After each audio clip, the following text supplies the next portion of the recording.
Bonjour à tous, bienvenue sur la chaîne YouTube de PowerCamp. Je m'appelle Robin, je suis coach de gymnastique et dans cette vidéo, je vais vous donner non pas un, non pas deux, non pas trois, mais 7 exercices pour apprendre ou améliorer votre handstand walk.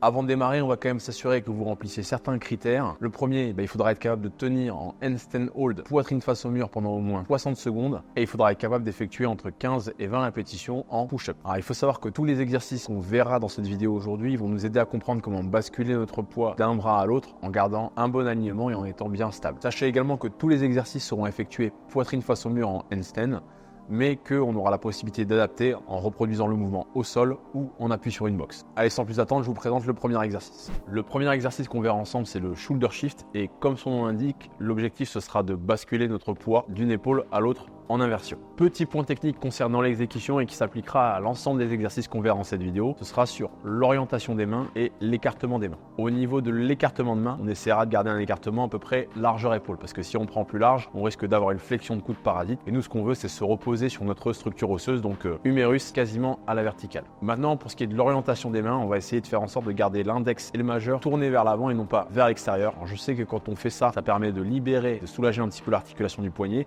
Le problème, c'est qu'on risque de perdre en stabilité, donc vous avez le droit de tourner légèrement, mais il ne faut pas non plus se retrouver avec les doigts tournés complètement vers la droite ou vers la gauche. Et dernier petit point technique que j'ai oublié de mentionner, c'est quelle partie de votre corps devra rester en contact avec le mur. C'est très simple, la seule partie de votre corps qui doit être en contact avec le mur, ce sera vos pointes de pied, donc rien d'autre. Pas vos cuisses, pas vos hanches, pas votre bassin, donc vous avez interdiction de vous affaler, de vous écraser contre le mur. Maintenant que tout ça c'est bon, on va pouvoir attaquer sur les shoulder shift. Donc shoulder shift, on va venir basculer en wall facing, en handstand, donc vous avez le choix, soit vous faites un wall walk, soit vous faites comme moi, vous faites une espèce de roue. Au niveau de l'écartement de main, comme je vous l'ai dit, c'est largeur épaule. On va se rapprocher environ 15-20 cm du mur. Et la seule chose qui est en contact avec le mur, c'est les pointes de pied. Une fois qu'on est là, on rétroverse le bassin, on garde les épaules engagées et on va fixer un point au sol, donc une ligne médiane entre les pouces. Et là, mon objectif, comme je vous l'ai dit, ça va être de basculer mon poids, de réaligner mon tronc et mon bassin au-dessus d'un bras d'appui, de manière lente et contrôlée, en exagérant au maximum le mouvement. Et vous avez vu à chaque fois, je garde l'alignement, bras d'appui avec mes hanches. Il faut que le mouvement il soit exagéré au maximum. C'est-à-dire que si je suis très très loin, on doit quand même voir un mouvement. Donc ça, c'était le premier mouvement, c'était les shoulder shift. Deuxième exercice, ce sera une évolution du premier, donc ce sera shoulder shift plus palm lift. Alors palm lift, ça veut juste dire qu'il faudra décoller la paume de main. Ça va nous permettre, comme sur le premier exercice, de comprendre comment on bascule le poids d'une épaule à l'autre, mais ça va aussi nous apprendre à repousser le poids sur le bras d'appui tout en gardant un minimum de stabilité. Donc au niveau du placement de main et de l'exécution, en tout cas de la mise en place, c'est la même chose que les shoulder shift, vous vous en doutez. Je me positionne poitrine face au mur, à environ 15-20 cm. Je me grandis, je serre les fessiers et là j'effectue mon shoulder shift comme tout à l'heure. Et une fois que mon bassin il est aligné avec mon bras d'appui, je vais venir pousser pour mettre mon épaule en élévation et en même temps, vous avez vu, je vais décoller ma paume de main et garder l'appui sur mes doigts. Alors quand je dis appui, il n'y a pas de poids sur mes doigts, mais juste pour m'équilibrer. Je reviens au milieu et je pousse. Je reviens au milieu, je transfère et je pousse. Donc faites ce mouvement-là bien sûr de manière lente et contrôlée pour bien sentir, encore une fois, que vous avez réaligné vos hanches avec votre bras d'appui. Et surtout, on pousse très fort dans le sol pour pouvoir décoller la paume de main. Troisième exercice, encore une évolution des deux précédents. Cette fois-ci, ce sera les shoulder taps. Donc c'est un exo qui est assez connu dans la progression du handstand walk que l'on voit en crossfit. Maintenant, moi, je vais volontairement le décomposer beaucoup au début pour bien vous faire comprendre comment on réaligne, comment on engage l'épaule et puis ensuite comment on décolle la paume de main, ce qui arrive en dernier. Position de départ toujours la même. On check toujours l'engagement des fessiers, l'engagement des épaules. Alors, je fais mon shift, je fais mon palm lift. Donc jusque là, on est bon. Ça, c'est là où on s'était arrêté précédemment. Et là, je décolle ma paume de main et je viens toucher mon épaule. Palm lift, je viens toucher. Prenez à chaque fois le temps quand même. C'est ça la base. Si vous faites mal votre shoulder shift, vous allez avoir du mal à enlever votre main. Donc d'abord, je réaligne, ensuite je pousse et ensuite je touche.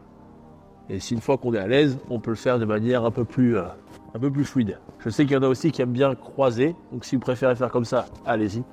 Moi personnellement, je suis mieux à venir toucher directement avec le pouce de la main gauche sur l'épaule gauche par exemple. Quatrième mouvement, là on va commencer à arriver sur quelque chose d'un peu plus épicé. On va faire ce qu'on appelle des side taps. Donc shoulder taps, on venait toucher notre épaule. Side taps, on va venir toucher nos jambes. Alors pourquoi ce mouvement il est plus dur? Tout simplement parce que le fait de venir chercher plus haut avec la main, ça va faire qu'on va passer beaucoup plus de temps sur un bras et qu'il faudra donc que notre alignement il soit nickel, sinon on risque de chuter. Au niveau de l'exécution du side tap, je vais faire comme sur le shoulder tap, je vais décomposer au maximum le mouvement au départ et puis après, encore une fois, si on est à l'aise, on peut le faire de manière un peu plus fluide, un peu plus rapide. Hop, kick up, commence à connaître la chanson. Je fais mon shoulder shift, je presse. Là, j'ai fait mon palm lift et là, je viens toucher ma jambe. Qu'en soit, même chose que le shoulder tap, c'est qu'on va chercher plus haut et donc il faut que notre alignement il soit nickel pour créer un maximum de stabilité quand on est sur un banc. 5e exercice, là ça y est, on arrive sur du costaud. On va faire du one arm handstand. Alors je vous rassure, on reste en appui au mur. Alors pourquoi travailler ce mouvement? Tout simplement parce que quand on fait du handstand walk, il y a un moment où vous vous retrouvez sur un bras.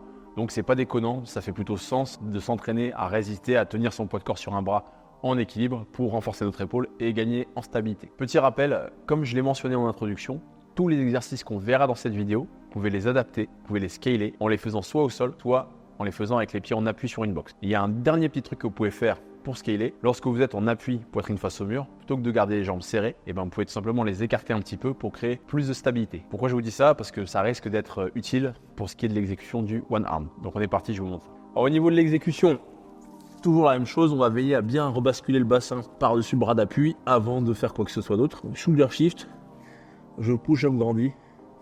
Et là, je viens décoller la paume de main. Et je stabilise.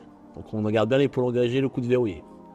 Donc là, je vous ai montré avec la difficulté la plus élevée. Maintenant, je vais vous montrer en écartant un petit peu les jambes pour créer davantage de stabilité. On garde bien l'épaule engagée, on se grandit au maximum. Il n'y a que les pointes de pied qui touchent. Allez, je vous montre une dernière fois de l'autre côté. Au principe, on garde bien, vous avez vu, l'épaule engagée. Bon, clairement, cet exercice-là, ce sera le plus dur de la vidéo. Si vous arrivez à faire ça, normalement, marcher sur les mains, ce sera les doigts dans le nez. 6e exercice, le handstand step up, qui correspond en quelque sorte à une synthèse des mouvements précédents et qui va en aider certains à mieux comprendre comment on bascule son poids d'une épaule à l'autre, parce qu'en fait, il va y avoir une plate sur laquelle on va devoir monter et descendre. Et le fait d'avoir un objet, des fois, c'est plus visuel et on comprend mieux surtout comment on engage, comment on repousse son poids de corps avec ses épaules. Alors au niveau du poste de travail, vous avez deux options, soit vous montez sur 2 plates en étant au milieu, soit vous montez comme moi sur une plate. Ça c'est à vous de voir, mais l'objectif sera le même. Donc on vient se verticaliser, se basculer juste au-dessus de la plate au niveau du regard. Et une fois que je suis là pour monter dessus, je vais faire un shift sur mon épaule droite. Je pousse, je fais mon palm lift et je vais venir poser la main gauche sur la plate. Et une fois que je suis là, je vais me réaligner sur la gauche, pousser très fort pour venir décoller et repositionner la main droite. Et là, je suis monté, donc je peux redescendre par là où je suis venu. Et même chose, même système, de l'autre côté, je vais venir basculer mon poids sur la gauche, pousser, décoller, placer la droite et monter. Donc c'est un exercice qui est assez fun. Ça sert à rien par contre de prendre une plate de 20 kg, garder une plate de 10, c'est largement suffisant. Et faites attention à ne pas vous écraser contre le mur. Il n'y a que les pointes de pied, je le rappelle, qui sont en contact. 7e et dernier exercice, ça va être le lateral walk. Donc comme son nom l'indique, on va marcher sur le côté, toujours en appui contre le mur. Donc c'est un exercice que je trouve fun et qui est assez facile à mettre en place et qui permet de comprendre comment on déplace son corps dans l'espace lorsqu'on est sur les mains, la tête à l'envers. Donc pour le lateral walk, la position de départ, ce sera la même que tous les autres exercices qu'on aura vus dans cette vidéo, poitrine face au mur. Alors l'objectif, c'est que, bien évidemment, on bouge sur le côté, mais que chaque pas soit fait de manière intentionnelle et contrôlée. Je vais démarrer, je vais me déplacer vers la droite. Et pour me déplacer vers la droite, je vais faire un shift, un palm lift. Et quand j'ai décollé la paume de main, je vais venir replacer ma main gauche à côté de ma main droite. Et après, je reprends mon écartement initial. Et je répète l'opération. Et c'est la même chose, bien évidemment, de l'autre côté. Donc ça sert à rien de faire plein de petits pas. Au contraire, plus vous allez exagérer, mieux vous allez vous déplacer, vous allez vous sentir moins lourd. Alors pareil, je l'ai déjà dit avant dans la vidéo, mais cet exercice-là, vous pouvez tout à fait le faire sur une box. Vous mettez les pieds, puis vous tournez autour de la box, dans les deux sens bien évidemment. Ça y est, on arrive à la fin de cette vidéo. J'espère que ça vous a plu comme d'habitude. N'hésitez pas à me laisser un petit like, un petit commentaire et puis n'hésitez pas bien sûr à implémenter tous les exercices que je vous ai montrés dans votre entraînement pour soit apprendre, soit améliorer votre handstand walk. À bientôt.